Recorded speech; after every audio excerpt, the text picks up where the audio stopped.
Hello Booktube, and welcome back to my channel. This has been quite a week of chronic pain.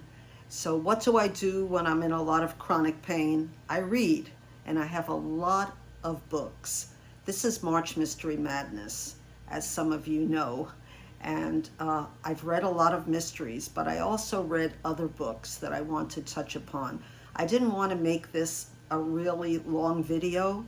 I read maybe 12 books, and also it's been raining, and that contributes to my chronic pain problem. So I had to put on a light, so I have to apologize for the rings, the glare. I don't know yet how to fix that, but I'm working on it. It's quite a gloomy day in Hawaii. I want to start with the books that I didn't finish, but I had to bring them back to the library. But I think they're worth touching upon. And I can't blame that I'm only given 2 weeks to read this book. It's because it was a difficult book to get through for me. And it's Blackouts by Justin Torres. I read his other book, We the Animals, and to be honest, it didn't resonate with me, even though some parts of it did. We both come from New York. I'm talking about We the Animals now. Also, he has a Puerto Rican father, like I did, and a white mother, as he says. My mother was Jewish and very dark, and my father was Puerto Rican and very light, light skin, so you can say it's a little bit different. Also, he, in We the Animals, talks about, well, he says it's not totally a memoir, though it has memoir aspects in it, in that he was also the author, brought up in New York and upstate, though I was brought up in the city. And he had 3 brothers, or he was one of 3, and they were like animals running around, and he was trying to come to terms with being queer in that book. In this book, it's also a queer book. It's experimental, very experimental, and I've had problems reading experimental books.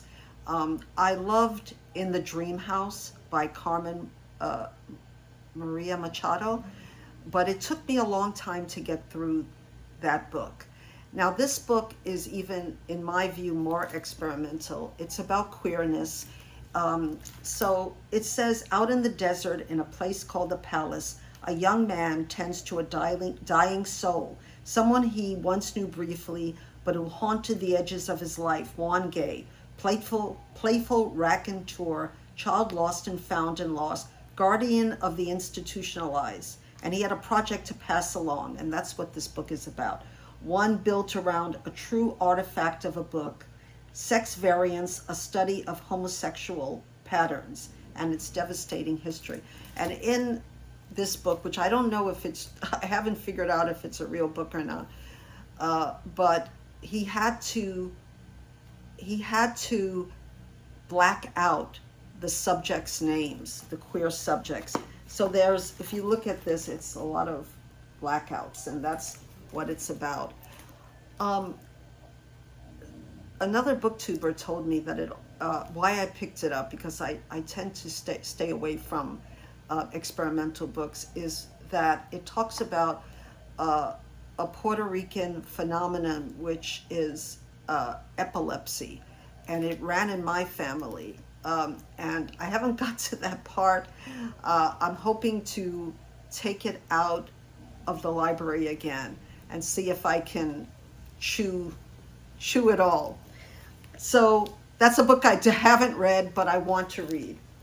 The other book I talked about before, but my daughter wanted to read it, and because she lived 7 years in Japan, I lived 3 years, and we wanted to come to a consensus of if this book is as good as I thought it was.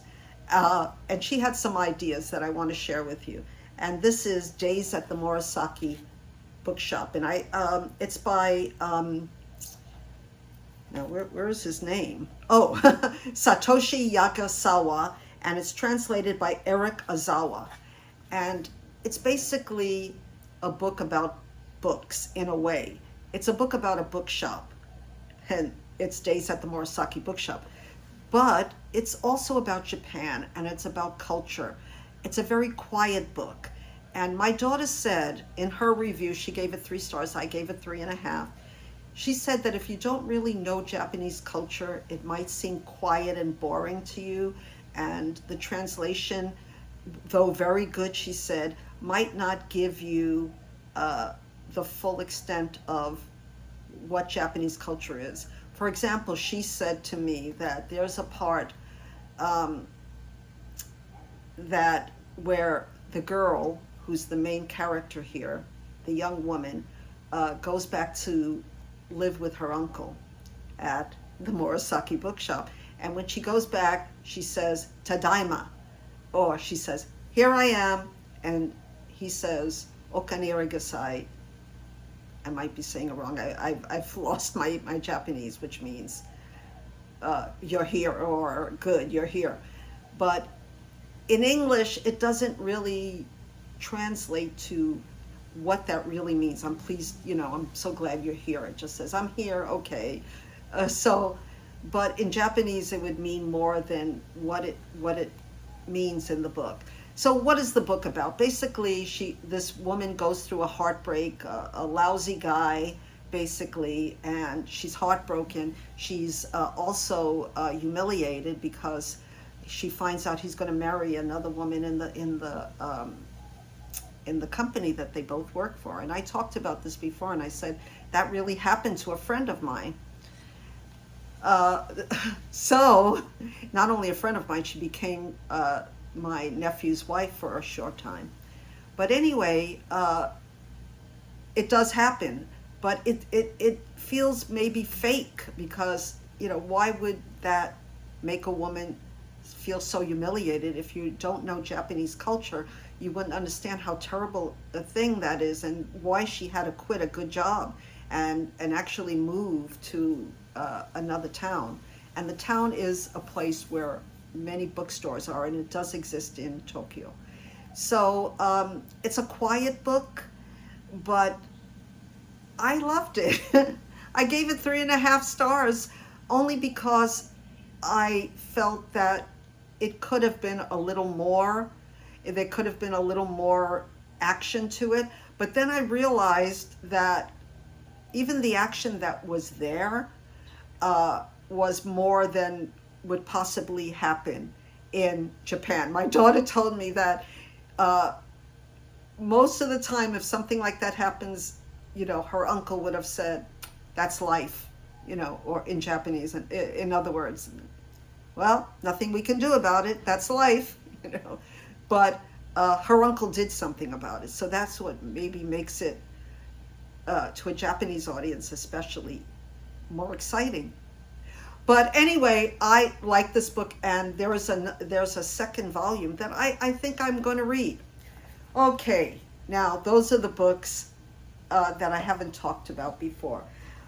Now we're coming to the mysteries, and I really debated whether to rant about this book because the author is a much beloved author on Booktube and all over the world, really. And that's Patricia Highsmith. But I read this book, and I'm going to have a copy here, with Nathan, a subscriber, and we both hated it. I hated it maybe more than he did, because I'm from New York, and we both love animals. And if you both love animals, yeah, you might not like it. So why am I going to rant about it?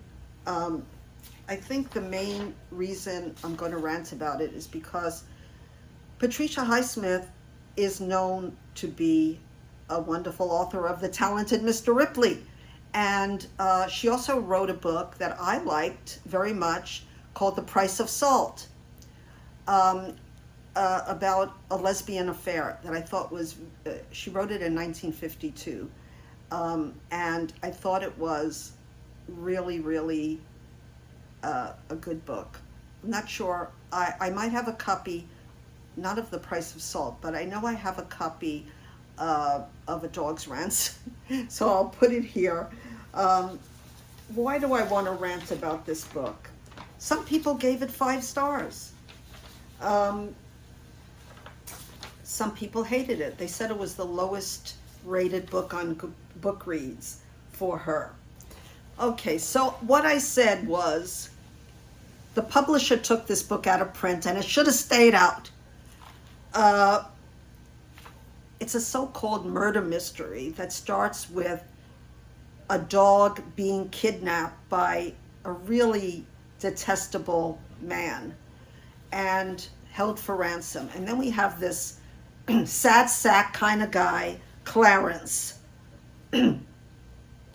who is a policeman and he wants to do good. So he decides that he's going to solve this crime, even though, excuse me, the police don't really care about it, you know. So what's to hate? All right.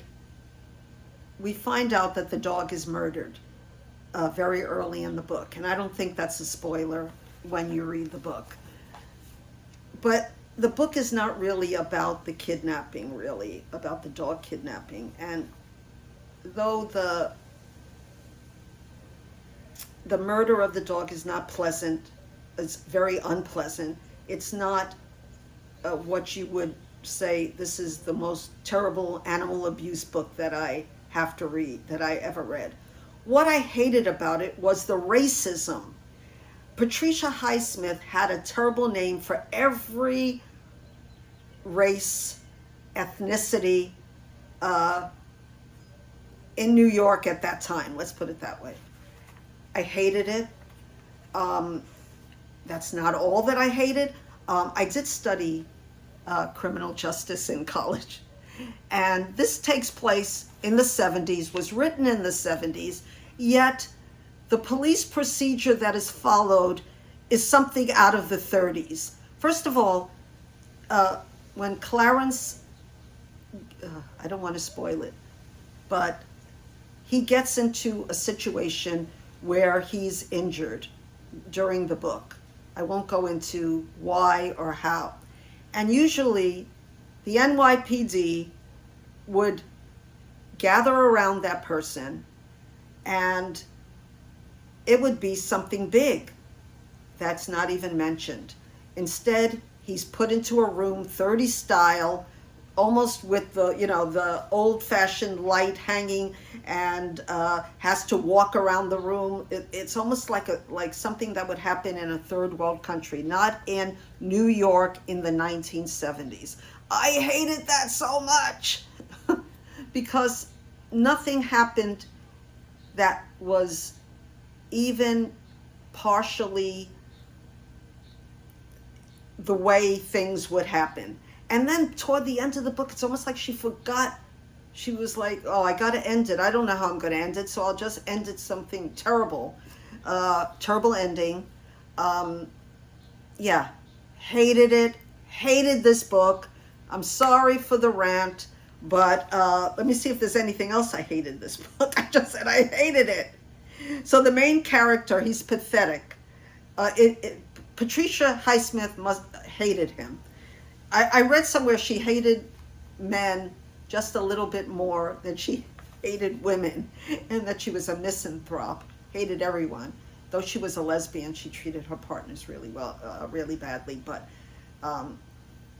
you know, and The Price of Salt was her only book that had a happy ending I read somewhere. Anyway, I do not like this book. I do not recommend this book. But if you want to read it, we read it. We read it. Me and Nathan. So, what could be worse than this book? Nothing that I read this month. But a book that a lot of people loved, and I'll have that here, is The Marlow Murder Club by Robert Thorogood. I found out that this book was made into a series, And I would say that the series would be something I would rather like better than I liked the book. I read this because it was on Janelle's of Too Fond of Books favorites of 2022, and I read it on audio. And I have to say that I almost gave up many times. Even though the book wasn't terrible, the premise was really good. So we have, what is the premise? Okay. So we have Judith Potts, a 77-year-old woman. Yay! I love that to begin with. She lives alone. She's very active, maybe more active than 90% of 77-year-old women would be. More active than I would be, than I am, for sure. And a lot of things she said made me laugh. A lot of things that the other two women that she becomes friends with, and they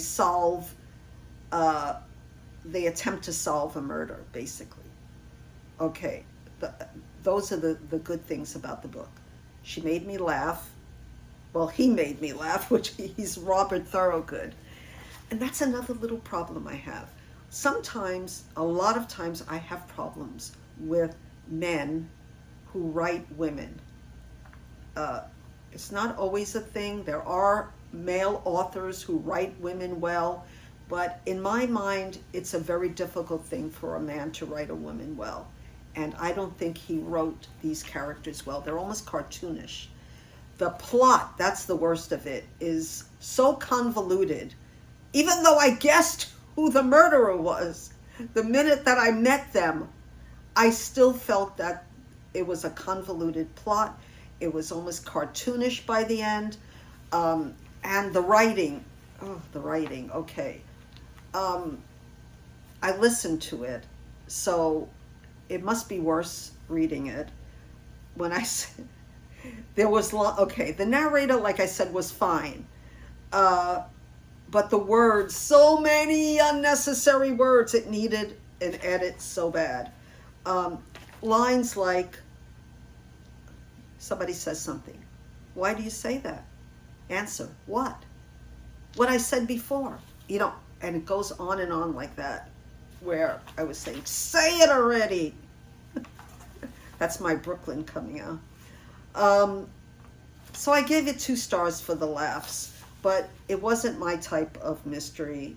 It's sort of a cozy mystery. I say it might come out better in a series where you actually can see the people. Maybe they're going to edit it. They have to edit it. I felt it was much too long. And there's a lot of action in the book that might do well in a series. But for the book, no. Did not like it. Okay, so what did I like? Okay. Now, let me tell you about an author that you have to read if you love mysteries. In 2000, he was nominated Best Mystery Writer of the Century. Now, that's saying something. I don't have the numbers of how many books he wrote, but I know that even before I started Booktube, I read many of them. And I'm talking about Rex Stout and his detectives, mainly Nero Wolfe. Nero Wolfe is wonderful. But before I tell you about Nero Wolfe and Archie, who are the 2 detectives in this book, I have to tell you that this is a golden age mystery, and people don't realize that some of his many books were taking place during the golden age, like during the time that Agatha Christie wrote, but in New York. And that's so wonderful to me because, like I said, I'm from New York, and some of the words that they use, some of the expressions are out of date, but because I'm as old as I am, I have heard my mother say some of these things. So you might have to, maybe if you read it, look up a few of the words that are out of touch. And in fact, on my Murder Mystery Mondays, this Monday, I'm going to talk about another book. But um, this book, so let me tell you about Nero Wolfe. Nero Wolfe loves orchids. He loves orchids, and he tends to his orchids. The other thing he loves is food, and he weighs maybe 80 pounds more than he should, says Archie. And he's very intelligent, very intellectual. And Archie is very down to earth, does all the footwork and they all live in a house with Fritz the cook. Can that be a better setup? I don't think so.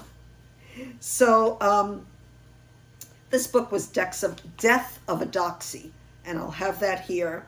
And it was entertaining. It was fun, written in '66. It still shows New York City with an old-fashioned vibe that I liked. I thought there even might have been a trans woman in this book, though by the end I wasn't sure. But it was delightful. And Nero Wolfe, who doesn't appreciate females in general, really liked this one particular character. So I like that too. So what is it about? An old acquaintance and fellow PI is accused of murdering a kept woman. And a doxy was not such a nice word for a kept woman, or a woman who worked in bars or something like that at that time.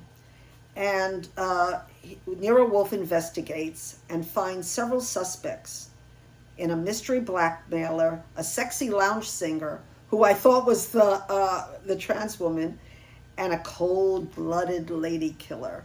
So I love this book. I gave it 4 stars. Okay, now what else?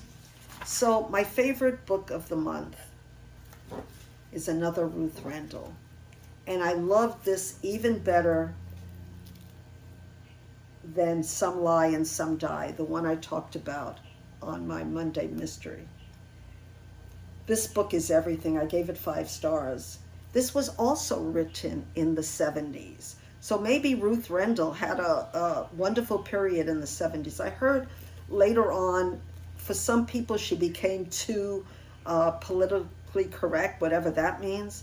But in this book, I don't care if she was politically correct or not. I want a good mystery. And this was a good mystery. So, in theory, the plot or the theme is about a child who's abducted. That's what it's about. And then it harkens back to another child in the same village, King's Markham, where Wexford and Burden live. Now, what's unusual about this book and what I loved about it, the book doesn't concentrate on Wexford. It concentrates on Lieutenant Burden, who's sort of a prissy kind of guy. He's lost his wife, and he's very depressed. Naturally, she was under 40, left him 2 children, and he's such in a depression that he's not paying attention to his children.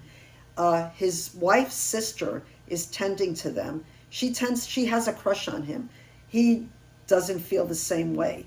Excuse me. So this book centers around Mike Burden. That's Wexford's second in command.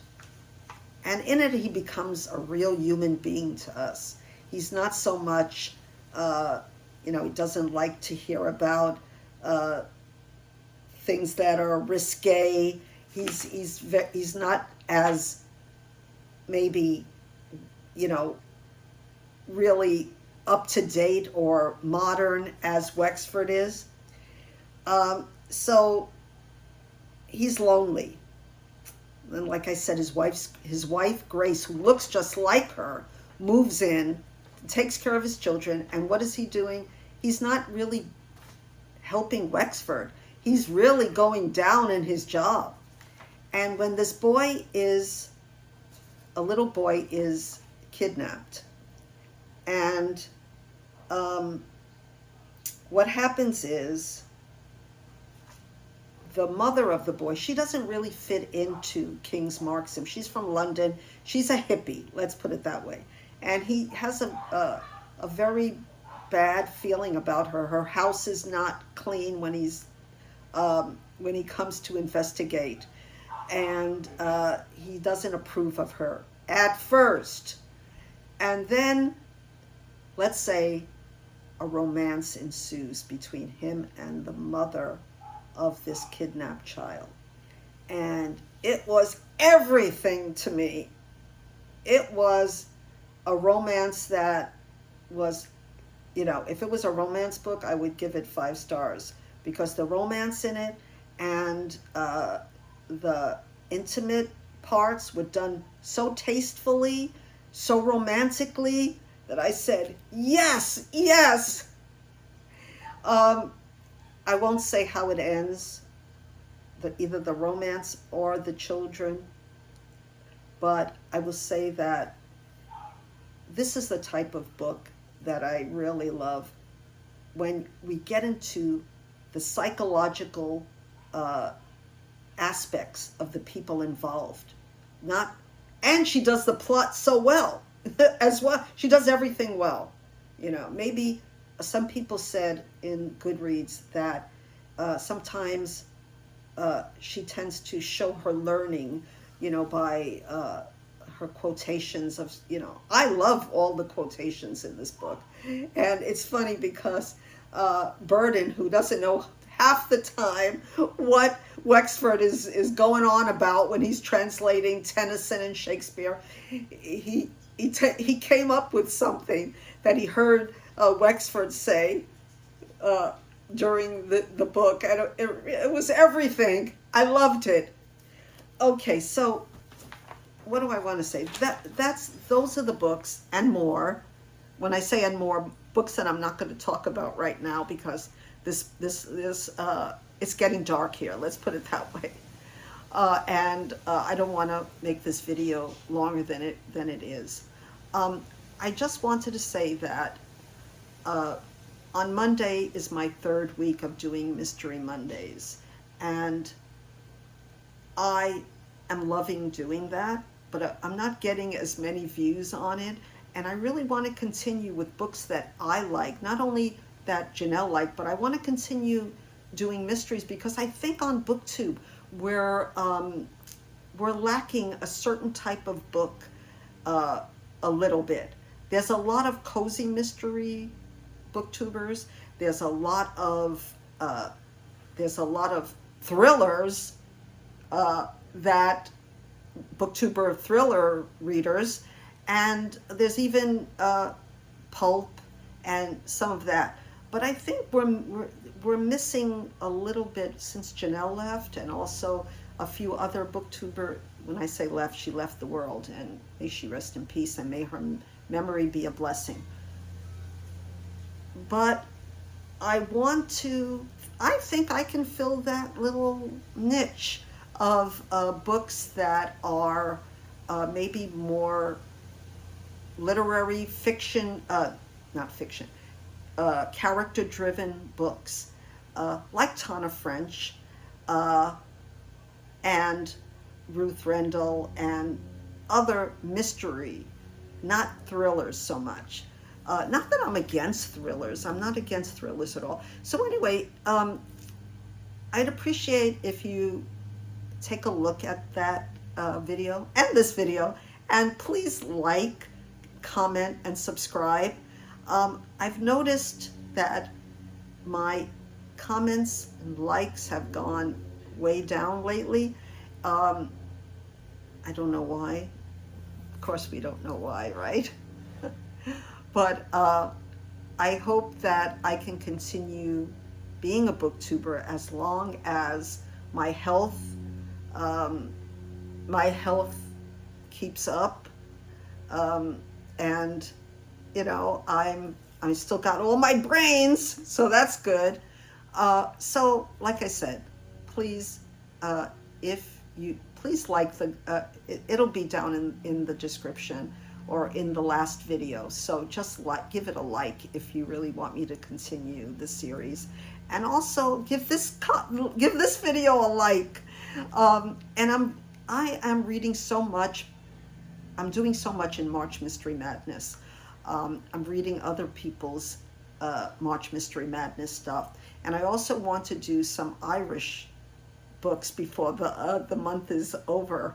So anyway, I've talked long enough. Thank you so much. I hope you're all doing well. And thank you to all the people. I so appreciate the people who subscribe and like my videos and comment. It means the world to me. So until my next video on Monday, aloha.